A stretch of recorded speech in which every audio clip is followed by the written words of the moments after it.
Biza Yangi hayot qishlog'iga, Ohangaron tumaniga, Hasan aka dalalariga berganmiz. Ekstrafos o'g'itidan bular eritib oqizgan. Eritsa cho'kma tushadi. Cho'kmasini suzib tashlaylar. Qo'rqmasdan oqizurlar deb ogohlantirib berganmiz hamma narsani. Oldingi safar betga kelganimizda bolgarskiy holatlari anu qiyadan syomka qilingan. Mana 30 metr nariroqda syomka qilingan edi. Bolgarskiy holatlari Instagramda videolarda bor. Mana hozirgi holati barglari yoyilib, chiroyli o'sib turibdi bolgarskiyimiz. Mana bolgarskiy. Bu qanaqa nav? Qanaqa sort bu? Oq parmi, ko'k parmi ish qildi. Mana shu asosan galutsiya qilinadigan bolgarskiyda. Mana ki. O'g'it berilgandan keyin bitta tubdagi holatlar mana. Ko'ryapsizlarmi? Hosillari. Hosillari biror dona mana to'kmasdan ishab kelyapti mana ki.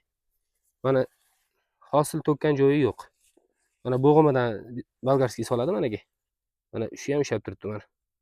Tushib ketardi ishamaganda. Juda ham zo'r ta'sir qilgan naborot. Holatlari yaxshi. Bu yerni ham o'zi jonsizroq yerligini tushuntirganman. Keyin suvlarni ham sho'rligini tushuntirganman. Lekin holati zo'r bolgarskiylar. Isisi suvi, pH katta narsani hal qiladi. Qaysi elementlar reaksiyaga kirishadi, qaysi birini o'simlik ola oladi, ololmaydi o'shani hal qilib qo'yadigan narsada u. Lekin bolgarskiylar juda zakkonni. To'g'risi. Ko'z tegmasin zakkonni. Men nega oldingi safar kelib ko'rganman buni, 20 kun oldin kelib holatini ko'rganman. Zo'r. Mayli bo'yi qo'shninikidek bo'lmasligi mumkin. Lekin mana bak keling, men sizga tushuntirib beraman-da mana. Mana bitta anaqa tupa qarang. Bitta, ikkita, uchta, mana ki 4 ta ishab turibdi. Mana 5-inchisi ham ishagan, mana to'kmagan. To'ksa to'kilib ketadi mana 5-inchisi ham ishab turibdi hosil. 6 ta, 7 ta, 8 ta, 9 ta, 10 ta, 11, 12 ishab turibdi hammasi mana. 13, 14, 15, 16. Har bitta shoxdan chiqqan anaqalar mana ishab turibdi mana. Tortib ham ko'rsatib beraman. Tortib ham ko'rsatib beraman. O'g'it me'yorda bo'lgandan-da u. Balansda bo'lgandan u. 20 ta bolgarskiyiz, 20 ta bolgarskiyiz 50 grammdan chiqsa 1 kilo chiqadimi? 1 kilo. 1 gektar yerga nechta ko'chat ekasizlar? Bolgarskiy o'rta hisobda. 60 ming ekilsa kerak kamida. 60 ming. 1 kilodan bersa 60 tonna hosil deganimi? U yomon emas-da. Mana buni kattatsanglar, kichkinaroq endi rivojlanib kelayotganlari ham mana o'zi hosil ushlashni boshlagan mana ki.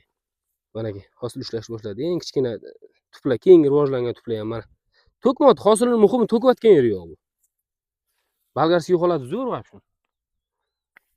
Xudo suvdan qoldirmasanglar zo'r bo'ladi. Bolgarskiy birovga anu uyalib ko'rsatmaydigan bolgarskiy emas, bu zo'r bolgarskiylar.